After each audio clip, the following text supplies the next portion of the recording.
मीरपुर माथेलो से अली हसन चद्दड़ की रिपोर्ट के मुताबिक घोटकी में महकमा ज़राअत में मुबैना करप्शन, माली बदनवानी, सरकारी फंड्स के गलत इस्तेमाल, इख्तियारात के नाजायज़ इस्तेमाल और बद इंतज़ामी के बायस किसान और आबादकार शदीद परेशानी का शिकार हैं।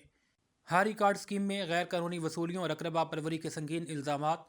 दराए के मुताबिक additional director agriculture extension Ghotki Asif Javed Siddiqui की मुबैना नाअहली और हिदायत के तहत हारी कार्ड स्कीम में फ़ी आबादकार 10,000 की मुबैना रिश्वत वसूली की इत्तला है।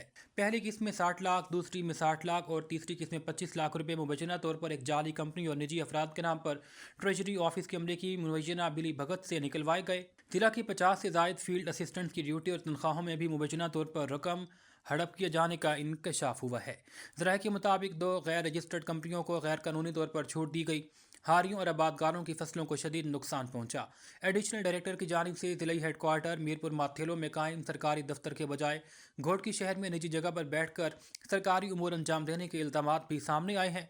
घोटकी की सियासी समाजी तंजीमों और आबादगार रहनुमाओं कमाल मेहर, मीर हसन लाशारी और दीगर ने एंटी करप्शन महकमे को तहरीरी दरख्वास्तें जमा करवाते हुए एहतजाजी तहरीक का ऐलान किया है।